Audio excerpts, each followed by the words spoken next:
Hello dear students, welcome to the Gateway Classes. My name is Gulshan Kumar और मैं आपको पढ़ा रहा हूं इंजीनियरिंग मैथमेटिक्स 2। इंजीनियरिंग मैथमेटिक्स 2 में आज हम यूनिट नंबर 1 के इंपॉर्टेंट फॉर्मूलों को रिवाइज करेंगे। तो चलिए स्टार्ट करते हैं। और स्टार्ट करने से पहले मैं आपको ये बता देता हूं कि यूनिट नंबर 1 को आपको कैसे रिवाइज करना है, किस टॉपिक को कितना रिवाइज करना है। तो चलिए स्टार्ट करते हैं। और सबसे पहले हमारे पास डिफरेंशियल इक्वेशन के अंदर पहला टॉपिक आता है linear differential equation of nth order with constant coefficient. देखिए इस यूनिट का ये सबसे बड़ा टॉपिक है। इस यूनिट का ये सबसे बड़ा टॉपिक है जिसमें हम CF कैलकुलेट करते हैं और PI कैलकुलेट करते हैं। तो याद रखना CF और PI तब कैलकुलेट होता है जब हमारे पास जो गिवन डिफरेंशियल इक्वेशन है उसके जो कोफिशिएंट है वो कांस्टेंट हो, तभी हम CF और PI निकालते हैं। नहीं तो हम CF और PI नहीं निकाल सकते अगर कोफिशिएंट कांस्टेंट नहीं है। अब ये इस यूनिट का सबसे बड़ा टॉपिक है। क्यों है सबसे बड़ा? क्योंकि इसमें हम CF कैलकुलेट करते हैं जिसके लिए हम 4 केस पढ़ते हैं। CF को कैलकुलेट करने के लिए 4 इंपॉर्टेंट केस होते हैं, उनकी बात करेंगे हम। उसके बाद PI कैलकुलेट करते हैं जिसमें हमारे पास टोटल 6 केस होते हैं। तो हमारे पास यहां पर अगर मैं बात करूं CF और PI टॉपिक की, तो इस टॉपिक को हमने कंप्लीट किया था टोटल 8 लेक्चर्स के अंदर, 8 लेक्चर्स में। और अगर मैं बात करूं तो ये यूनिट हमने पूरी कंप्लीट की थी 14 लेक्चर्स में, यानी कि 50% से ज्यादा लेक्चर इस एक टॉपिक में हमारे कंज्यूम हो गए थे। और अगर मैं एग्जामिनेशन पॉइंट ऑफ व्यू से बात करूं तो जनरली यहां से एक 2 मार्क्स का क्वेश्चन आता है या कभी कभी 2 क्वेश्चन 2 मार्क्स में यहां से आते हैं और कभी कभी 7 मार्क्स में भी आ जाता है, लेकिन जनरली यहां से एक 2 मार्क्स का क्वेश्चन आता है। अब बहुत सारे स्टूडेंट्स के दिमाग में तुरंत आ गया होगा तो सर हम ये टॉपिक छोड़ सकते हैं क्या? क्यों? क्योंकि इसमें आधे से ज्यादा हमारा समय कंज्यूम होगा और क्वेश्चन आएगा 2 मार्क्स में। तो मैं आपको बता दूं आप इस टॉपिक को नहीं छोड़ सकते। क्यों? क्योंकि इस टॉपिक के अंदर आप CF और PI को कैलकुलेट करना सीखते हैं तो आपको CF और PI को रिवाइज करना पड़ेगा। क्यों?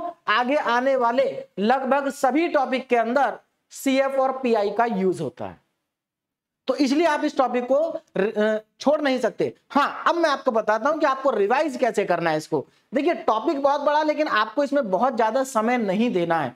आपको क्या करना है, CF और PI के केवल सिंपल क्वेश्चंस को रिवाइज करना है और बहुत ही कम समय में इस टॉपिक को कंप्लीट कर देना है। बात समझ में आ गई? और अगर आपको CF और PI बहुत अच्छे से कैलकुलेट करना आता है तो आप केवल एक बार फॉर्मूलों को रिवाइज करें और आगे बढ़ें, लेकिन छोड़ना नहीं है। अब चलते हैं आगे।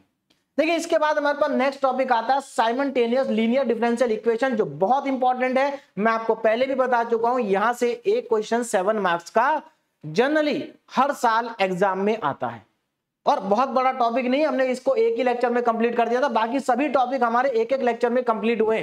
केवल एक पहला ही टॉपिक ऐसा था जिसमें हमने 8 लेक्चर्स कंज्यूम किए थे। क्लियर है? तो इसमें देखो, इसमें साइमल्टेनियस लीनियर डिफरेंशियल इक्वेशन में कुछ नया नहीं है, CF और PI ही निकालना होता है।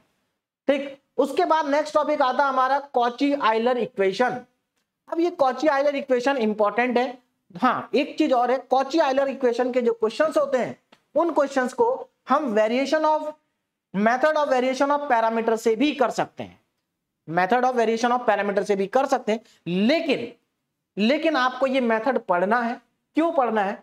क्योंकि यहां पर जो आप पढ़ेंगे कॉची आइलर इक्वेशन में, उसमें जो वर्किंग स्टेप होते हैं, स्टार्टिंग के जो स्टेप होते हैं, वो स्टेप आपको, अगर आप मान लीजिए कॉची आइलर इक्वेशन के क्वेश्चन को method of variation of parameter से भी कर रहे हैं, तब भी आपको स्टार्टिंग के स्टेप तो इसी मेथड से करने पड़ेंगे। तो इसलिए आपको ये पढ़ना है, इंपॉर्टेंट है, भले ही आप इसका क्वेश्चन वेरिएशन ऑफ पैरामीटर से करें।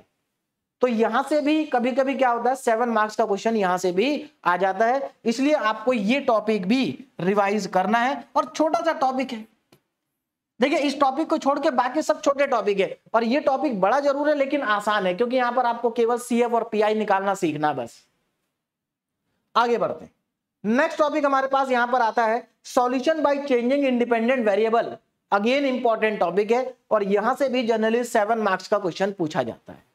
ठीक है ना? और आसान है, एक लेक्चर में हमने इसको कंप्लीट किया था, बहुत ज्यादा क्वेश्चंस नहीं है, आपको इसको करना है, इंपॉर्टेंट टॉपिक है।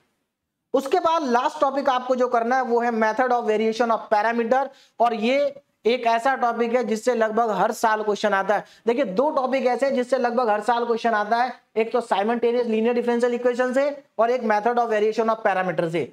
जो ये बीच वाले दो हैं कॉची ऑयलर इक्वेशन और solution by changing independent variable, इन दोनों टॉपिक से जनरली एक क्वेश्चन आपके एग्जाम में पूछा जाता है। क्लियर है? तो मैंने ये पूरा आपको बता दिया कि कौन सा टॉपिक को आपको किस तरीके से रिवाइज करना है, ठीक है ना। तो ऐसा ना हो कि पता लगा ये 8 लेक्चर्स में हमने कंप्लीट किया था और आप पूरा टाइम इसी में कंज्यूम कर दिया, आपने इसके सारे क्वेश्चन आपने कर लिए, ऐसा नहीं करना है। अब आपके एग्जाम स्टार्ट होने में बहुत कम समय बचा है, तो आपको इस टॉपिक को बहुत ज्यादा समय नहीं देना है। केवल सीएफ और पीआई के सिंपल क्वेश्चन को सॉल्व करिए, मेथड को समझिए और उसके बाद फोकस करिए इन चारों टॉपिक के ऊपर। इन चारों टॉपिक के कम से कम 2-2, 3-3 क्वेश्चंस आप सॉल्व करके देखें। अगर आप ऐसा कर लेते हैं तो इस यूनिट में आपका कोई मार्क्स नहीं कटेगा, ये कंफर्म है। चलिए अब थोड़ा सा फॉर्मूले पे ध्यान देते हैं। फॉर्मूले में आपको कोई भी यहां पर नया फॉर्मूला या कोई नया कॉन्सेप्ट नहीं बताऊंगा, क्योंकि अब एग्जाम आपका आने वाला है। मैं सिर्फ आपको वही चीजें बताऊंगा जो मैं आपको पहले बता चुका हूं और मैं आपको पहले 100% सब कुछ कंप्लीट करा चुका हूं, बस उसी को एक बार इंपॉर्टेंट जो फॉर्मूले थे उनको रिवाइज करा रहा हूं। अब यहां पर सुनिए, सबसे देखिए यहां पर सबसे पहला टॉपिक हमारा क्या है, linear differential equation with constant coefficient. अब एक और इंपॉर्टेंट बात यहां पर रह गई है, वो ये है कि स्टूडेंट कई बार क्या होते हैं, क्वेश्चन सब वो सॉल्व कर लेते हैं, लेकिन जब एग्जाम में जाते हैं तो एग्जाम में जाके जब क्वेश्चन उनके सामने होता है तो कई बार उनको समझ नहीं आता कि इसमें हमें करना क्या है, पहला स्टेप क्या होगा, हमारा पहला स्टेप ही नहीं पता चलता। कई बार ऐसा इसलिए होता है क्योंकि आप लोग जब प्रैक्टिस कर रहे होते हैं, जब रिवाइज कर रहे होते हैं, तो उस समय आप इस चीज पर ध्यान नहीं देते कि अगर ये क्वेश्चन एग्जाम में आएगा या इस टॉपिक का क्वेश्चन अगर एग्जाम में आएगा तो एग्जाम में मैं कैसे पहचानूंगा कि ये इस पर्टिकुलर टॉपिक का क्वेश्चन है और मुझे इस तरीके से स्टार्ट करना है। ये बहुत इंपॉर्टेंट है। तो यहां पर जैसे हमारा पहला टॉपिक है, तो अगर डिफरेंशियल इक्वेशन के कांस्टेंट कोफिशिएंट है, कैसे कोफिशिएंट है, कांस्टेंट, तो आपको तुरंत पता चल जाएगा कि यहां पर हम सीएफ और पीआई निकाल सकते हैं। क्लियर है? चलिए तो इसी टॉपिक से स्टार्ट करेंगे, general solution of linear differential equation with constant coefficient. ऐसी डिफरेंशियल इक्वेशन जिसके कांस्टेंट कोफिशिएंट होते हैं, उसका अगर आपको जनरल सॉल्यूशन निकालना है तो आप क्या करते हैं, सीएफ निकालते हैं और उसके बाद पीआई निकालते हैं और दोनों को ऐड कर देते हैं, तो आपका जनरल सॉल्यूशन आ जाता है। ठीक, आगे बढ़ते हैं। अब यहां पर सीएफ को, अब देखो मैं आपको पहले बताऊंगा, सीएफ को निकालने के हमारे पास टोटल 4 केस होते हैं, 4 केस या 4 रूल कह लीजिए उनको, और पीआई को निकालने के हमारे पास टोटल 6 केस होते हैं। तो चलिए बात करते हैं 1 बाय 1 की जल्दी से। तो सबसे पहले बात करेंगे सीएफ निकालने का, केस नंबर 1। केस 1 क्या है जरा ध्यान दीजिए। देखिए सीएफ जो आप निकालते हैं वो डिफरेंशियल इक्वेशन की लेफ्ट हैंड साइड से निकालते हैं। डिफरेंशियल इक्वेशन की जो लेफ्ट हैंड साइड होती है आप उसको 0 के इक्वल पुट करते हैं, है ना, डी ऑपरेटर को पुट करने के बाद उसको 0 के इक्वल पुट करते हैं और 0 के इक्वल पुट करने के बाद आप उस इक्वेशन को सॉल्व करते हैं। जब आप इक्वेशन को सॉल्व करेंगे, अब जरा ध्यान से समझिए, अगर आपके पास जो इक्वेशन है और जो इक्वेशन होती है उसका नाम होता है ऑक्सिलरी इक्वेशन, तो जो आपके पास ऑक्सिलरी इक्वेशन है, अगर उस ऑक्सिलरी इक्वेशन के 2 रियल और डिस्टिंक्ट रूट आ रहे हैं, मतलब 2 रूट आ रहे हैं, दोनों अलग अलग हैं, तो आप सीएफ का फॉर्मूला ये लगाएंगे। क्लियर है ना? आप सीएफ का फॉर्मूला ये वाला अप्लाई करेंगे। क्या होगा, C1 e की पावर m1x, C2 e की पावर m2x। ये तब लगाने जब रूट आपके क्या हो, डिफरेंस हो। अगर मान लो आपको क्यूबिक इक्वेशन, आपकी जो ऑक्सिलरी इक्वेशन है वो क्यूबिक है, तो 3 रूट आएंगे, और अगर ये तीनों अलग अलग हैं तो आप फॉर्मूला लगाएंगे C1 e की पावर m1x, C2 e की पावर m2x, C3 e की पावर m3x। और अगर आपके पास जो ऑक्सिलरी इक्वेशन है उसके 4 रूट आ रहे हैं और चारों के चारों अलग हैं, तो आप एक टर्म और ऐड कर देंगे। तो ये तो बहुत सिंपल है, आप एक याद करोगे बाकी सब अपने आप याद हो जाएंगे। देखो इसमें एक टर्म और ऐड कर देनी है, इसमें एक और टर्म ऐड कर देनी है। पहले 2 ज्यादा इंपॉर्टेंट है क्योंकि जनरली जो ऑक्सिलरी इक्वेशन आती है हमारे पास 4 रूट वाली बहुत कम आती है, 3 रूट तक तो बहुत आती है ना, और सबसे ज्यादा 2 रूट वाली। तो ये हमारा केस 1 हो गया। तो बहुत सिंपल है, आपको क्या करना है, आपको सिर्फ क्या करना, ऑक्सिलरी इक्वेशन लिखनी है, उसके रूट निकालने हैं, और अगर रूट उसके 2 रूट है तो ये आंसर, 3 रूट है तो ये आंसर, 4 रूट है तो ये आंसर। आगे बढ़ते हैं, केस 2 देखते हैं। देखिए इस तरीके से अगर आप अपने एक शॉर्ट नोट बना ले इंपॉर्टेंट फॉर्मूलों के, इंपॉर्टेंट कॉन्सेप्ट के, तो ये आपके लिए बहुत हेल्पफुल होंगे एग्जाम टाइम। जब आप एग्जाम देने जा रहे हैं तो उससे पहले इनको कई बार आप रिवाइज करके जाइए, ठीक है ना, आपके क्वेश्चंस जो होंगे गलत नहीं होंगे, आप क्वेश्चन को स्टार्ट करने में आपको कोई प्रॉब्लम नहीं आएगी। केस टू में क्या, जरा ध्यान दीजिए, नेचर ऑफ रूट। अगर मान लो आपके पास जो ऑक्सिलरी इक्वेशन आई है, अगर उस ऑक्सिलरी इक्वेशन के दो रूट आते हैं, दोनों के दोनों बराबर हैं, दोनों इक्वल हैं, तो आंसर कैसे लिखेंगे, c1 प्लस c2x e की पावर mx। m क्या है, रूट है, क्योंकि दोनों बराबर हैं तो m एक ही बार आएगा। और अगर आपकी जो ऑक्सिलरी इक्वेशन है वो क्यूबिक है, कैसी है, क्यूबिक, तो आपके पास तीन इक्वल रूट आएंगे। देखिए क्यूबिक है तो तीन इक्वल रूट्स आएंगे और आंसर आपका क्या आ जाएगा, c1 plus c2x plus c3x square e की पावर mx। तो इस तरह से आप आंसर अपने लिख सकते हैं। क्लियर है, तो बहुत सिंपल है आंसर्स को लिखना। आगे बढ़ते हैं, केस 2 हो गया हमारा। अब चलते हैं केस 3। अब केस 3 समझिए जरा क्या है। केस 3, अगर आपकी जो ऑक्सिलरी इक्वेशन है, उस ऑक्सिलरी इक्वेशन के रूट्स अगर कॉम्प्लेक्स आ रहे हैं, कैसे आ रहे हैं, कॉम्प्लेक्स। देखिए ध्यान देना, कॉम्प्लेक्स रूट अगर आ रहे हैं तो क्या करेंगे, समझिए यहां पर। अब यहां पर देखो, कॉम्प्लेक्स रूट अगर आ रहे हैं तो हो सकता है कि आपके पास केवल एक ही पेयर हो कॉम्प्लेक्स रूट का, alpha plus iota beta, alpha plus iota beta. जैसे मान लीजिए कोई क्वाड्रेटिक ऑक्सिलरी इक्वेशन आपकी क्वाड्रेटिक इक्वेशन है, आपने वहां पर क्या किया, सॉल्व किया उस क्वाड्रेटिक इक्वेशन को, और आपके पास जो उसका आंसर आ रहा है वो जिस तरह से आ रहा है 2 प्लस माइनस आयोटा रूट 3, तो इसका मतलब ये कैसे रूट हो गए, कॉम्प्लेक्स रूट हो गए। तो अगर कॉम्प्लेक्स रूट का केवल एक पेयर है तो आप आंसर कैसे लिखेंगे, e की पावर अल्फा x। अल्फा क्या है, इसका रियल पार्ट, ब्रैकेट में c1 cos beta x, beta क्या है, इसका इमेजिनरी पार्ट, ठीक है ना, ये आयोटा बीटा ध्यान रखना, plus c2 sign beta x। इस तरीके से आप ये लिख सकते हैं और ये इंपॉर्टेंट है, ठीक है ना।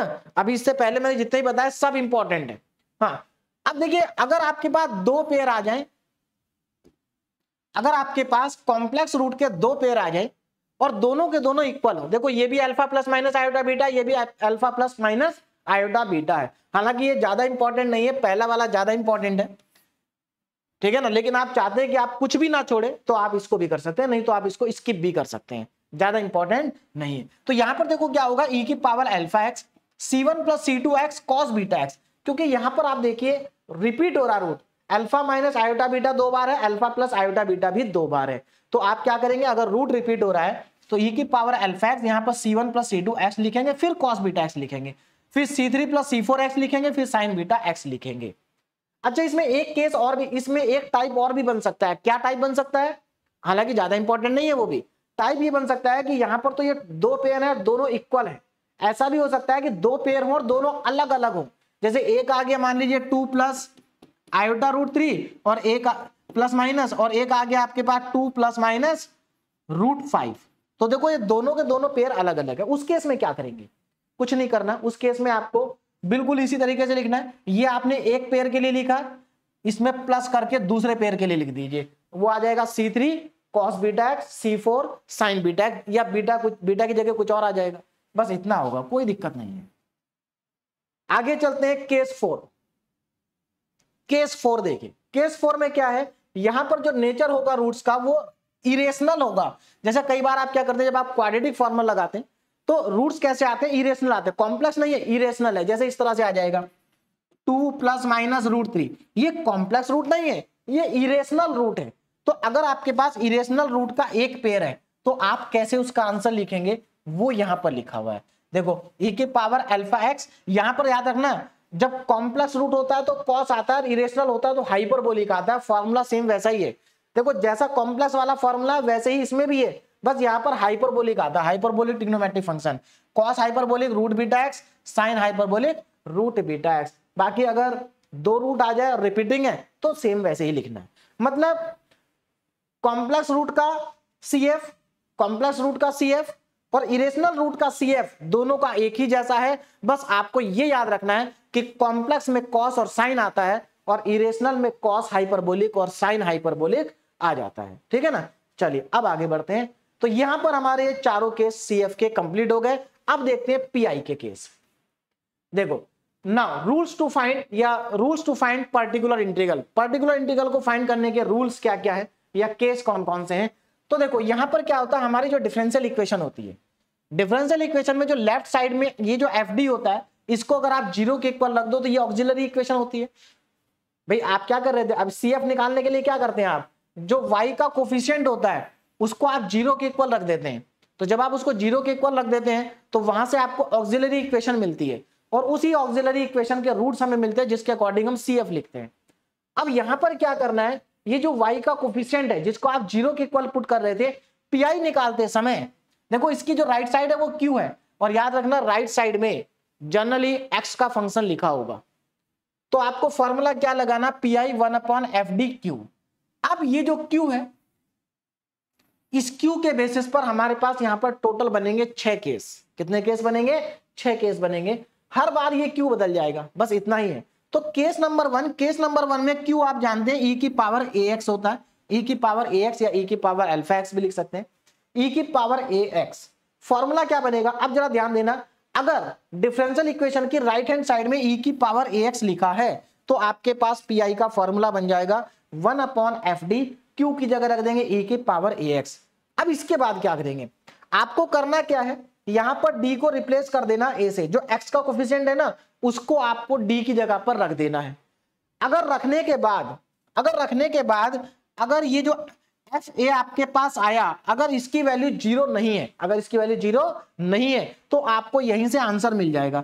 लेकिन अगर इसकी वैल्यू 0 हो गई तो आप जानते हैं आपको क्या करना होता है, अगर इसकी वैल्यू 0 होगी तो आप एक बार x से मल्टीप्लाई करेंगे और नीचे जो FA था आपका इसको एक बार डिफरेंशिएट कर देंगे। ठीक, उसके बाद फिर से क्या करेंगे, डिफरेंशिएट करने के बाद आप फिर से d की जगह a रखेंगे। आप जरा ध्यान रखना, अगर ये 0 हो गया, अगर ये 0 हो गया a को रखने के बाद, तो आप इस FD को एक बार डिफरेंशिएट करेंगे और ऊपर x से करेंगे मल्टीप्लाई।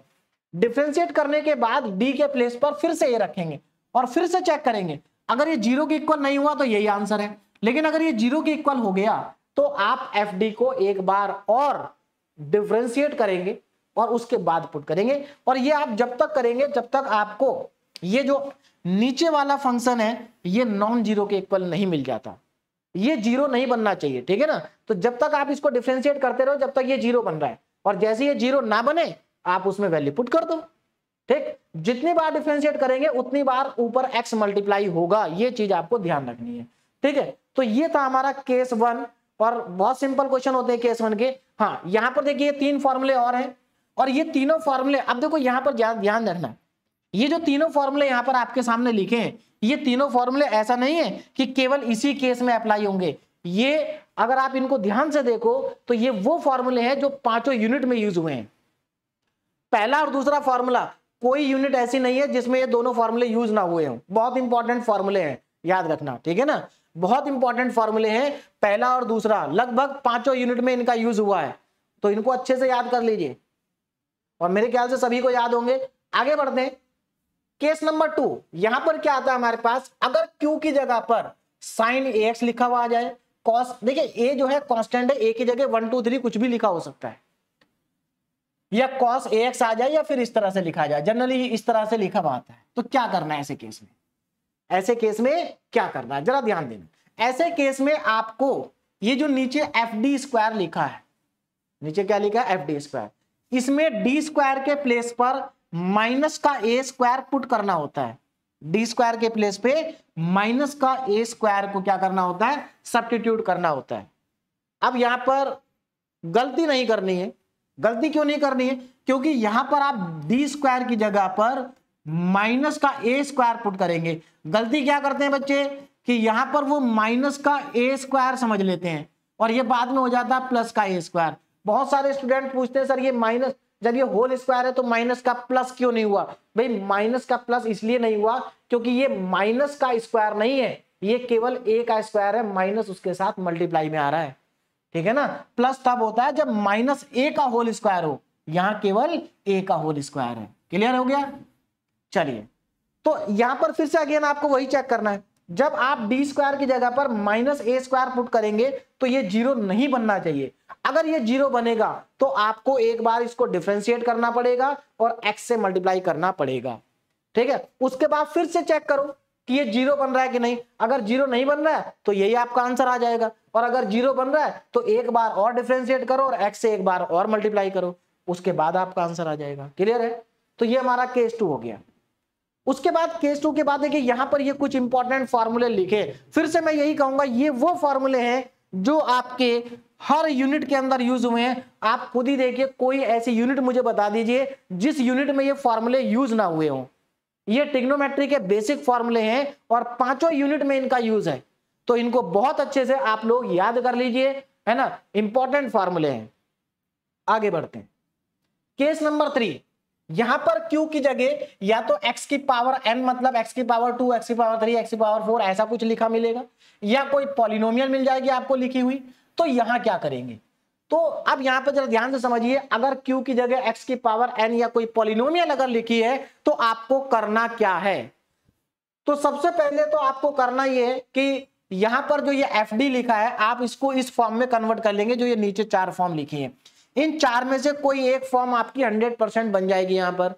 उसके बाद आपको क्या करना है, देखो इन 4 में से एक फॉर्म कोई ना कोई आपकी बन जाएगी। कैसे बनेगी, take out the common, take out the lowest degree term common from fd to convert it into the following form. जैसे मान लो फॉर एग्जांपल आपको fd की वैल्यू दे रखी है d² + 3, ये आपको दे रखी है। तो आपको क्या करना है, इसमें से take out the lowest degree term, इसमें से लोएस्ट डिग्री कौन सी है, ये, इसकी डिग्री 0 है, तो इसको कॉमन ले लो। तो आप जब 3 को कॉमन लेंगे तो कितना बचेगा, d² + 3/3 + 1 बचेगा, है ना, या इसको ऐसे लिख दो 1 + d² / 3। तो आप देख सकते हैं इसमें से कौन सी फॉर्म बन गई है। हाँ, अब fd जो होता है वो डिनोमिनेटर में होता है, कहां होता है, डिनोमिनेटर में। जब आप इसको ऊपर लेकर के जाओगे तो इसकी पावर -1 बन जाएगी। तो देखो कौन सा फॉर्मूला बन गया, ये बन गया, है ना। तो आपको यहां पर क्या करना होता है, पहले तो आपको ये चारों में से कोई एक फॉर्म बनानी पड़ती है। कैसे बनानी पड़ती है, 1-2 क्वेश्चन देख लीजिए, समझ में आ जाएगा। देखिए इनमें ज्यादा समय नहीं खराब करना, हर केस के 1 या 2 क्वेश्चन आप सॉल्व करिए और आगे बढ़िए। मतलब इस टॉपिक को ज्यादा समय मत दीजिएगा, कभी पता लग रहा है आप इसी को रिवाइज करते जा रहे हैं, बहुत समय आपने इसमें खराब कर दिया और आगे के जितने भी इंपॉर्टेंट टॉपिक थे वो सारे छूट गए। इनको आपको कम से कम समय में रिवाइज करना है। और साइमल्टेनियस डिफरेंशियल इक्वेशन, उसके बाद आपके पास कॉची आयलर इक्वेशन, है ना, चेंज ऑफ वेरिएबल वाला मेथड है, method of variation of parameter है, उनको रिवाइज करना है।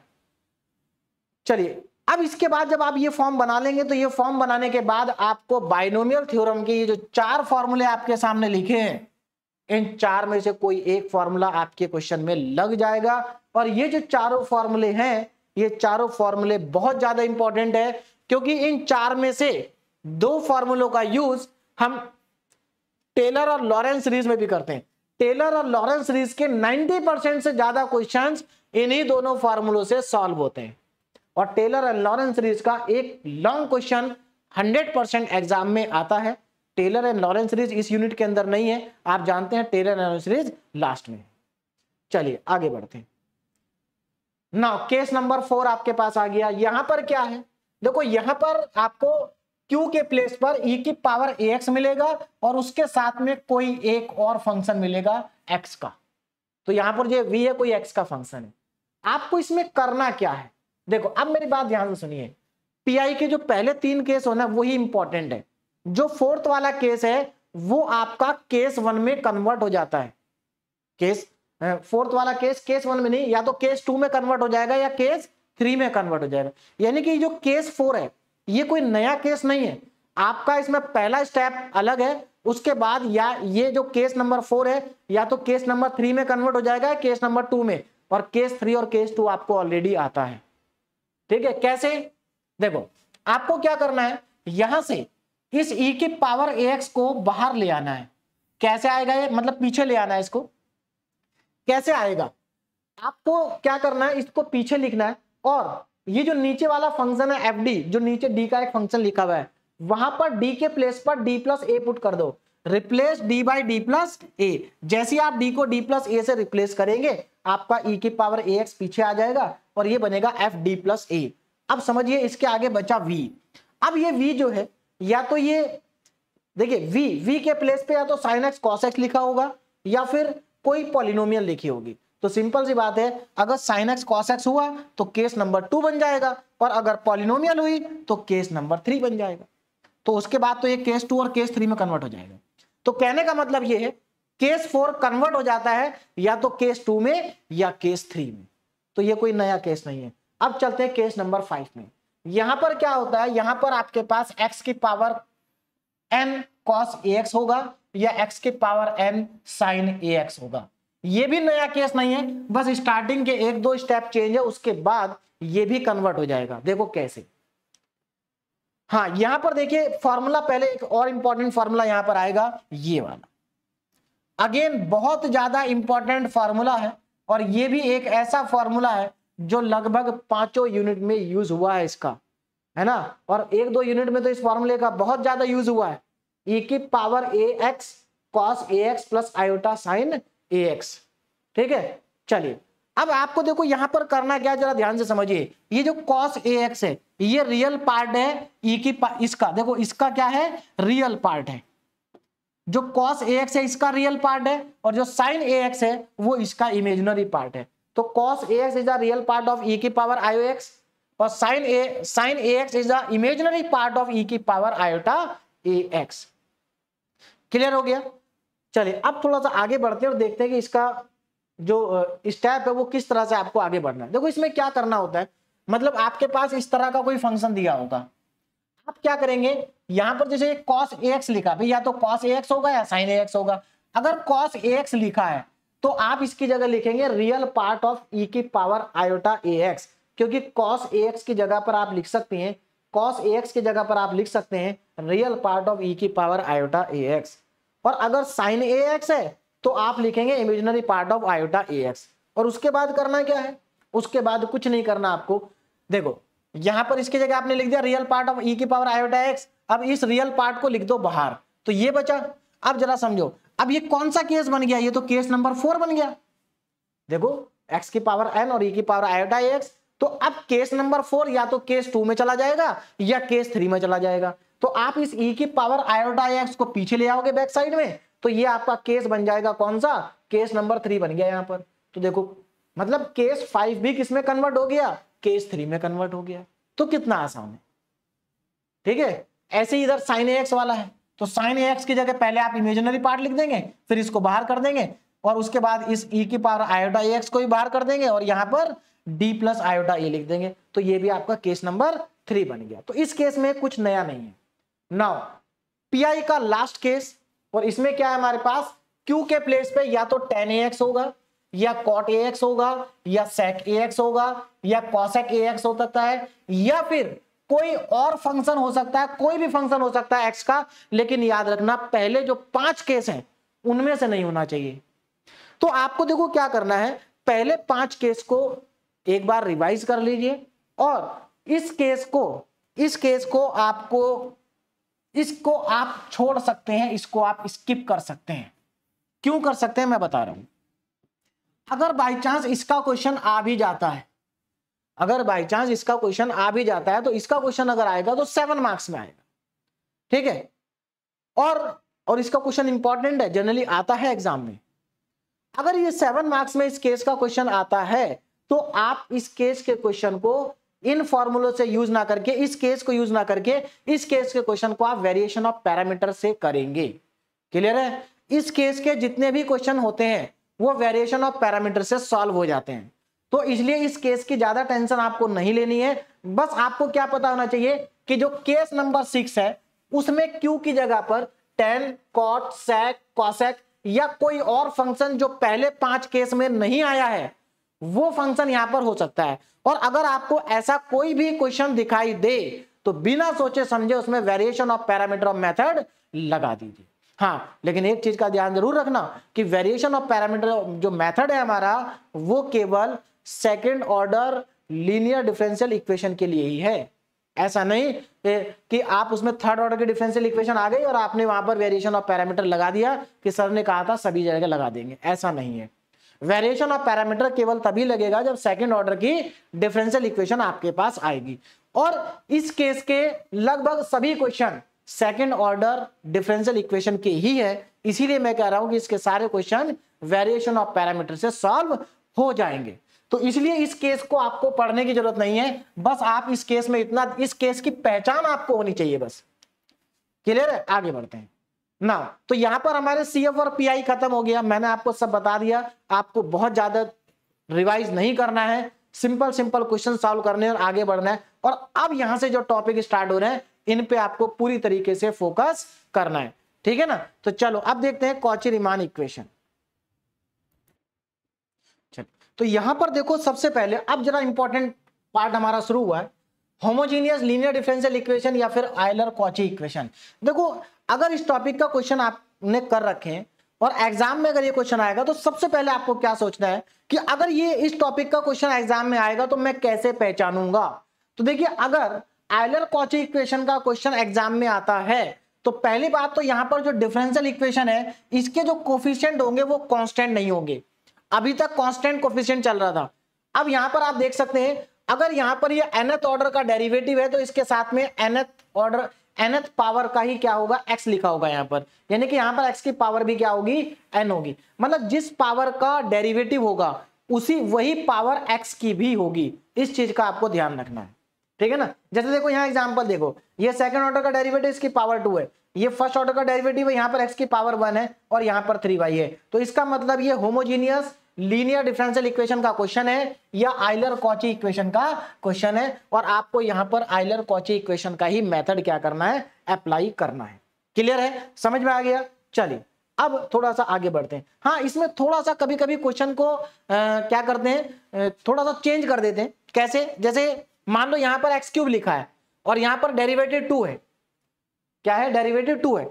तो अब उसको एक बार देखना पड़ेगा आपको, अगर मान लो यहां भी x लिखा है और ये x की पावर 3 है तो इस पूरी इक्वेशन को x से डिवाइड कर दो तो वो आयलर कॉची इक्वेशन में कन्वर्ट हो जाती है। तो कभी कभी ऐसा क्वेश्चन भी आ जाता है जहां पर शुरू में देखने में आपको लगेगा कि आयलर कॉची इक्वेशन नहीं है, लेकिन जब आप उसको x से या किसी चीज से डिवाइड कर देंगे तो वो आयलर कॉची इक्वेशन बन जाएगी। चलिए अब आगे बढ़ते हैं। इसको करने का तरीका क्या होता है, करने का तरीका देखो ये स्टेप आपको फॉलो करने जो मैंने स्टेप यहां पर लिखा है। स्टेप नंबर 1, आपको x की जगह पर e की पावर z को पुट करना है और log x की जगह पर z को पुट करना है। x dy बाई dx की जगह dy पुट करना है और x square d2y upon dx square की जगह d into d minus 1 y put करना है। x cube d cube y upon dx cube की जगह d into d minus 1 d minus 2 y put करना है।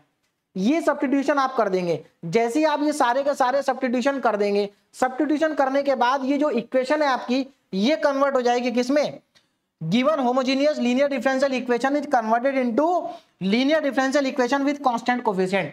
अगर आप ये स्टेप नंबर 1 के सारे सब्स्टिट्यूशन कर देते हैं तो आपकी जो डिफरेंशियल इक्वेशन है वो linear differential equation with constant coefficient में कन्वर्ट हो जाएगी, यानी कि उसी फॉर्म में कन्वर्ट हो जाएगी जो अभी तक हम पढ़ रहे थे। और उसके आगे आप जानते क्या करना है, अगर कांस्टेंट कोफिशिएंट है तो फिर आप क्या करेंगे, CF निकालेंगे, PI निकालेंगे, दोनों को ऐड कर देंगे और आपका आंसर आ जाएगा। CF प्लस PI करेंगे, आंसर आ जाएगा। ये आंसर आएगा आपका Z की टर्म्स में। उसके बाद जो सब्स्टिट्यूशन आपने स्टेप नंबर 1 में किए थे वो सब्स्टिट्यूशन वापस कर देंगे, मतलब e की पावर z की जगह x लिख दो और जहां z आ रहा है वहां पर log x लिख दो, तो आपका जो आंसर है वो इन टर्म्स ऑफ x आ जाएगा। तो आप देख सकते हैं कितना आसान है। अब यहां पर मैं बात बताता हूं आपको एक और इंपॉर्टेंट, वो ये है कि जैसा मैंने आपको बताया कि आयलर कॉची इक्वेशन के जो क्वेश्चंस हैं वो method of variation of parameter से सॉल्व हो जाते हैं, लेकिन इसके 100% question method of variation of parameter से सॉल्व नहीं होते हैं। क्यों नहीं होते? क्योंकि अगर मान लीजिए ये क्वेश्चन आ गया तो ये तो सॉल्व हो जाएगा। क्यों? क्योंकि इस डिफरेंशियल इक्वेशन का ऑर्डर 2 है, लेकिन ये सॉल्व नहीं हो पाएगा। क्यों? क्योंकि इसका ऑर्डर 3 है और आप जानते हैं method of variation of parameter केवल उन डिफरेंशियल इक्वेशन को सॉल्व कर सकता है जिसका ऑर्डर 2 है। तो इस चीज का आपको ध्यान रखना है कि आयलर कॉची इक्वेशन के सारे question method of variation of parameter से सॉल्व नहीं होते हैं, केवल वो होते हैं जिनका ऑर्डर 2 होता है। क्लियर है? अगर बाई चांस 3 ऑर्डर का क्वेश्चन आ गया तो आपको इसी तरीके से करना पड़ेगा और कोई दिक्कत नहीं है, तरीका तो आपको आता ही है भाई। CF निकालना आपको आता है, PI निकालना आपको आता है। Next topic simultaneous linear differential equation. यहां पर क्या होंगे, आपके पास 2 डिफरेंशियल इक्वेशन गिवन होंगी, उन दोनों को आपको क्या करना होगा, सॉल्व करना होगा। तो यहां पर कुछ नया नहीं है, पहले 2-3 स्टेप अलग है, बाकी तो उसके बाद CF और PI ही निकालना है। ठीक है, चलिए तो यहां पर देखिए आपको क्या करना होता है, स्टेप क्या होते हैं। सबसे पहले आप डिफरेंशियल इक्वेशन को लिखेंगे, जो गिवन डिफरेंशियल इक्वेशन है उनको लिख लेंगे आप लोग, है ना। उसके बाद यहां पर एलिमिनेशन मेथड अप्लाई करेंगे। क्वेश्चन को एक बार देखेंगे, क्वेश्चन को सॉल्व करेंगे, आपको समझ में आ जाएगा। जैसे आप ये होता है ना, दो इक्वेशन को आपको सॉल्व करना है बाय एलिमिनेशन मेथड, तो एक बार आप क्या करते हैं, y को एलिमिनेट करते हैं, एक बार x को एलिमिनेट करते हैं। तो आपको यहाँ पर एलिमिनेशन मेथड लगाना होगा। जब एलिमिनेशन मेथड आप लगा देंगे उसके बाद आपको क्या करना होगा, अब यहाँ पर एलिमिनेशन मेथड लगाने के बाद आपको एक डिफरेंशियल इक्वेशन मिलेगी। वो डिफरेंशियल इक्वेशन कैसी होगी, उसके कांस्टेंट कोफिशिएंट होंगे। तो आप क्या कर सकते हैं, वहां पर अगर कांस्टेंट कोफिशिएंट है तो आप CF निकाल सकते हैं, आप PI निकाल सकते हैं, और दोनों को निकाल के ऐड कर देंगे तो वहां से आपको x और y की वैल्यू क्या हो जाएगी, मिल जाएगी। तो बहुत इंपॉर्टेंट टॉपिक है साइमल्टेनियस लीनियर डिफरेंशियल इक्वेशन। नया इसमें कुछ भी नहीं है, लेकिन यहां से एक 7 मार्क्स का क्वेश्चन आता है, इसलिए ये टॉपिक आपको बहुत ध्यान से करना है। नेक्स्ट टॉपिक देखिए now, linear differential equation of second order. अब आगे जो दो मेथड हम पढ़ने वाले, दो मेथड के जो फॉर्मूले मैं आपको बताने वाला हूं, एक है बाय चेंजिंग इंडिपेंडेंट वेरिएबल, दूसरा है method of variation of parameter. ये जो ऊपर वाले दोनों मेथड है ये इस बार हमारे सिलेबस में नहीं है, ये ऑलरेडी मैं आपको बहुत बार बता चुका हूं। अब ये जो दोनों के दोनों मेथड, आप जरा ध्यान से समझिए इंपॉर्टेंट बात, ये दोनों मेथड आप केवल तब अप्लाई कर सकते हैं जब आपके पास गिवन डिफरेंशियल इक्वेशन किस ऑर्डर की हो, सेकंड ऑर्डर की हो। हर जगह अप्लाई नहीं कर सकते। तो ये बहुत जरूरी है, क्योंकि बहुत सारे स्टूडेंट क्वेश्चन सॉल्व कर लेते हैं लेकिन एग्जाम में जाके समझ में नहीं आता कि किस मेथड से करूं। क्यों? क्योंकि उन्होंने पहले से नहीं सोचा होता है। तो यहां पर इन दोनों मेथड से केवल वही डिफरेंशियल इक्वेशन सॉल्व होंगी जिनका ऑर्डर 2 होगा। चलिए पहला यहां पर देखिए, linear differential equation of second order. तो पहला मेथड हमारा है by changing the independent variable. तो यहां पर जरा समझते हैं एक बार। सबसे पहले जो सेकंड ऑर्डर की लीनियर डिफरेंशियल इक्वेशन होती है उसका स्टैंडर्ड फॉर्म ये लिखी है हमारे सामने, d2y/dx² p dy/dx qy equal to r। ये जो p q r है ये तीनों के तीनों क्या होते हैं, x के फंक्शन होते हैं। कभी कभी p और q की जगह पर कांस्टेंट भी हो सकता है, लेकिन r क्या होगा, x का फंक्शन होगा। कहने का मतलब ये p q r generally x के फंक्शन होते हैं लेकिन कांस्टेंट भी हो सकते हैं। हाँ, d2y/dx² का जो कोफिशिएंट है वो आपका 1 होना चाहिए, इस चीज का आपको ध्यान रखना है। अगर 1 नहीं है तो इसको 1 बनाएंगे पहले, कैसे, डिवाइड करके। आगे बढ़ते हैं। Now solution by changing independent variable. अब सेकंड ऑर्डर की जो डिफरेंशियल इक्वेशन है उसका सॉल्यूशन कैसे निकालेंगे, क्या स्टेप होंगे उसके सॉल्यूशन को निकालने के by changing the independent variable. तो देखिए क्या क्या स्टेप होंगे, यहां पर मैंने सारे स्टेप लिखे। सबसे पहले क्या करेंगे, आप जो गिवन डिफरेंशियल इक्वेशन है उसको लिखेंगे और उसमें से पी क्यू आर की वैल्यू निकाल देंगे। पी क्यू आर जब आपके पास आ जाएगा, अब एक और इंपॉर्टेंट बात मैं आपको बता देता हूं कि ये मेथड लगेगा कब, भाई सेकंड ऑर्डर की डिफरेंशियल इक्वेशन आपके पास है तो ऐसा नहीं है कि जितनी भी सेकंड ऑर्डर की लीनियर डिफरेंशियल इक्वेशन है उन सबको आप इस मेथड से सॉल्व कर दोगे, ऐसा नहीं है। कौन सा क्वेश्चन सॉल्व होगा वो भी मैं आपको बता देता हूं। वो क्वेश्चन इस मेथड से सॉल्व हो जाएगा जिस क्वेश्चन के अंदर ये जो क्यू है ये परफेक्ट स्क्वायर हो। क्या हो, परफेक्ट स्क्वायर। अगर ये परफेक्ट स्क्वायर है तो आप यहां पर कौन सा मेथड लगा सकते हैं, by changing the independent variable आप लगा सकते हैं। यानी कि ये जो क्यू है ये परफेक्ट स्क्वायर होना चाहिए, परफेक्ट स्क्वायर।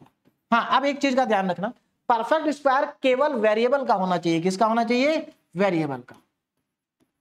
हो सकता है यहां पर लिखा हो 2x², तो x² का परफेक्ट स्क्वायर है। देखो x स्क्वायर का अगर आप रूट लोगे तो x आ जाएगा, है ना। 2 का रूट लोगे तो √2 आ जाएगा। तो इसका क्या करें, कोई दिक्कत नहीं, इसको नेगलेक्ट कर देंगे, छोड़ देंगे इसको, ठीक है ना। अगर 4x² लिखा है तो इसका √2x आ जाएगा, तो आप 2x ले लेंगे। तो मेरे ख्याल से आपको मेरी बात समझ में आ गई होगी कि वेरिएबल का परफेक्ट स्क्वायर होना चाहिए, उसके साथ में जो लिखा गया कांस्टेंट है अगर उसका स्क्वायर है, परफेक्ट स्क्वायर है तो ठीक है लिख देंगे, और अगर नहीं है तो उसको छोड़ देंगे, रिमूव कर देंगे, नेगलेक्ट कर देंगे उसको। और अगर बाई चांस इसके साथ माइनस साइन आ रहा है, जैसे मान लो आ गया -x², तो यहां पर आप माइनस को कंसीडर ही नहीं करेंगे, केवल x को कंसीडर करेंगे। तो ये चीजों का आपको ध्यान रखना है यहां पर, क्लियर है। तो तभी आप मेथड लगाएंगे। तो क्यू परफेक्ट स्क्वायर होगा तभी आप इस मेथड को अप्लाई करेंगे, नहीं तो नहीं करेंगे।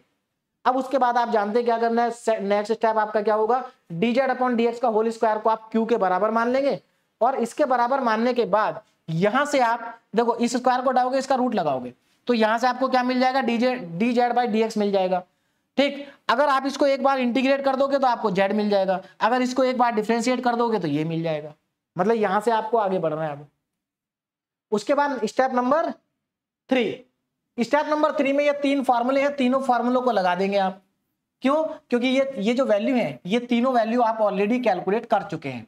इन तीनों फार्मूलों की हेल्प से आप P1, Q1 और R1 निकालेंगे, और जैसे ही आपके पास P1, Q1, R1 आ जाएगा, आप एक नई डिफरेंशियल इक्वेशन बनाएंगे जो ये आपके सामने लिखी है। Now it is LDE with constant coefficient. याद रखना यहां पर ये जो P1 और Q1 है ये हमेशा कांस्टेंट आएंगे। तो अगर P1 और Q1 कांस्टेंट हुए तो ये कौन सी इक्वेशन बन गई? Linear differential equation with constant coefficient. तो फिर आप क्या करेंगे, इसमें CF और PI निकालेंगे और आपका आंसर आ जाएगा। तो आप देखिए CF और PI कितना इंपॉर्टेंट है। साइमल्टेनियस में भी CF PI का यूज हुआ, आइलर कॉची इक्वेशन में CF PI का यूज हुआ, इस मेथड में भी CF PI का यूज हुआ, इसलिए आप CF और PI वाले टॉपिक को नहीं छोड़ सकते। आगे बढ़ते हैं और अब यहां पर देखते हैं हमारा लास्ट टॉपिक जो है method of variation of parameter. तो चलिए बढ़ते हैं इसमें आगे। तो यहां पर जरा ध्यान दीजिए, method of variation of parameter का हमें यूज करना है। तो इसमें सबसे पहले क्या करेंगे, क्या क्या स्टेप होंगे यहां पर? तो यहां पर सबसे पहले आप गिवन डिफरेंशियल इक्वेशन को लिखेंगे और उसमें से P Q R को निकाल लेंगे। और यहां पर मैं आपको बता दूं P और Q की हमें जरूरत नहीं पड़ती, हमें सिर्फ जरूरत पड़ती है R की। ये R निकलेगा कैसे? सबसे पहले जो आपको डिफरेंशियल इक्वेशन दे रखी है उसको आप स्टैंडर्ड फॉर्म में लिखिए। देखिए कई बार क्या होता है, शुरुआत में आपके पास जो डिफरेंशियल इक्वेशन गिवन होती है वो स्टैंडर्ड फॉर्म में नहीं होती। पहले आप उसको स्टैंडर्ड फॉर्म में कन्वर्ट करो। कैसे कन्वर्ट होगी? यहां पर d2y/dx² का जो कोफिशिएंट है उसको 1 बना दो। मान लो इसके बराबर में x² लिखा है, पूरी इक्वेशन को x² से डिवाइड कर दो, तो ये स्टैंडर्ड फॉर्म में आ जाएगी। उसके बाद यहां से P Q R निकालो, लेकिन आप P निकालो मत निकालो, Q निकालो या मत निकालो, R चाहिए आपको। क्या चाहिए? R। तो यहां पर देखो हमने क्या निकाल लिया, R निकाल लिया। जब R आपके पास आ जाए, अब जरा ध्यान देना, जब R आपके पास आ जाएगा तो आप क्या करेंगे, उसका CF निकालेंगे। क्या निकालेंगे? CF। और आपका जो CF आपके पास आएगा उस CF के दो पार्ट होंगे, 1 और 2। एक पार्ट को U मान लेंगे, एक को V मान लेंगे। और उसके देखो यहां क्या लिखा है, CF निकालेंगे, एक पार्ट को U मानेंगे, एक पार्ट को क्या मानेंगे? V मानेंगे। अब एक और चीज बताता हूं कि method of variation of parameter किस टाइप के क्वेश्चन में अप्लाई होगा। कैसे पहचानेंगे कि question method of variation of parameter का है? तो देखो यहां पर जो क्वेश्चन आपके पास आएगा उसके जो कोफिशिएंट होंगे वो कांस्टेंट होंगे। इसमें दो टाइप के क्वेश्चन सॉल्व होते हैं। एक तो वो डिफरेंशियल इक्वेशन जिनके कोफिशिएंट क्या होते हैं? कांस्टेंट। यानी कि जो हमारा केस नंबर 6 था उसके सारे क्वेश्चन यहां आ जाएंगे। ठीक है ना? तो यहां पर डिफरेंशियल इक्वेशन के जो कोफिशिएंट होते हैं वो कांस्टेंट होते हैं। इसका मतलब ये भी हुआ कि जो हमने पीआई के 6 केस पढ़े थे, मतलब हमने पीआई के जो 6 केस पढ़े थे, उन 6 केस में आने वाले सभी क्वेश्चन जिन डिफरेंशियल इक्वेशन का ऑर्डर 2 है वो सारे इस मेथड से सॉल्व हो सकते हैं। बात समझ में आ गई? यानी कि जो 6 के 6 केस है, उन 6 के 6 केस के सभी क्वेश्चन इस मेथड से सॉल्व हो सकते हैं। बस कंडीशन ये है कि डिफरेंशियल इक्वेशन का ऑर्डर 2 होना चाहिए। अगर ऑर्डर 3 होगा, 4 होगा तो नहीं होंगे, लेकिन 2 ऑर्डर वाली सारी डिफरेंशियल इक्वेशन इस मेथड से सॉल्व हो जाएंगे। तो पहले टाइप के क्वेश्चन समझ में आ गए कौन से सॉल्व होंगे। दूसरे टाइप के जो क्वेश्चन है जो इस मेथड से सॉल्व होंगे वो क्वेश्चन होंगे आइलर कॉची इक्वेशन के। आइलर कॉची इक्वेशन की पहचान मैं आपको ऑलरेडी बता चुका हूं। तो 2 टाइप के क्वेश्चन इससे सॉल्व होते हैं। तो आपको क्या करना है, डिफरेंशियल इक्वेशन को स्टैंडर्ड फॉर्म में लिखना है, उसके बाद CF निकालना है। CF निकल जाएगा यहां पर। पहले CF के पहले पार्ट को U, दूसरे पार्ट को V मान लेना है। उसके बाद जो आपका कंप्लीट सॉल्यूशन होगा उसका फॉर्मूला हमारे पास ये होगा AU + BB। A और B को निकालने के नीचे फॉर्मूले लिखे हुए हैं, इन फॉर्मूलों की हेल्प से आप A और B निकालेंगे, है ना। और A और B निकालने के बाद यहां पर सब्स्टिट्यूट कर देंगे तो आपका फाइनली आंसर आ जाएगा। ठीक है ना।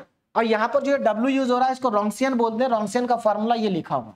तो बहुत ही आसानी के साथ आप इसको कंप्लीट कर सकते हैं। तो देखो अब जैसे मैंने आपको बताया इसी टाइप से आप हर यूनिट का एक शॉर्ट नोट बनाइए, अपने हिसाब से बनाइए, है ना, और उसको बार बार रिवाइज करते रहिए। देखिए होता क्या, बहुत सारे स्टूडेंट्स ऐसे होते हैं जो वो बहुत सारे क्वेश्चन सॉल्व कर लेते हैं। जैसे फॉर एग्जांपल 2 स्टूडेंट्स हैं, एक स्टूडेंट ने एक यूनिट में 100 क्वेश्चन सॉल्व किए और एक स्टूडेंट ने एक यूनिट में मान लेते हैं कि 50 क्वेश्चन सॉल्व किए। ठीक, जिसने 100 सॉल्व किए उसने केवल एक ही बार सॉल्व किए, वो उसको रिवाइज नहीं कर पाए। जिसने 50 सॉल्व किए उसने 3 बार रिवाइज कर लिया। तो आपको मैं बता दूं मार्क्स किसके ज्यादा आएंगे, मार्क्स 50 क्वेश्चन सॉल्व करने वाले बच्चे के ज्यादा आएंगे। कारण क्या है कि उसने 50 क्वेश्चन सॉल्व किए लेकिन उनको उसने कई बार रिवाइज किया।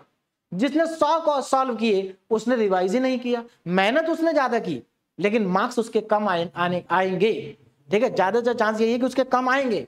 क्यों? क्योंकि उसने रिवाइज नहीं किया। जब वो एग्जाम में जाएगा उसको सारे क्वेश्चन आते थे लेकिन फिर भी वो एग्जाम में क्वेश्चन अटेम्प्ट करने में उसको दिक्कत होगी, बहुत सारे स्टेप वो भूल जाएगा, उसके क्वेश्चन गलत हो सकते हैं। तो इसलिए आपको रिवीजन बार बार करना है, यही आपके लिए इंपॉर्टेंट है। ठीक है ना, तो ये मैंने एक बार आपको फॉर्मूलों का रिवीजन करा दिया है। आप एक बार इनके शॉर्ट नोट बना लीजिए और इनको बार बार रिवाइज करिए, क्वेश्चंस को सॉल्व करिए। Okay, thank you so much.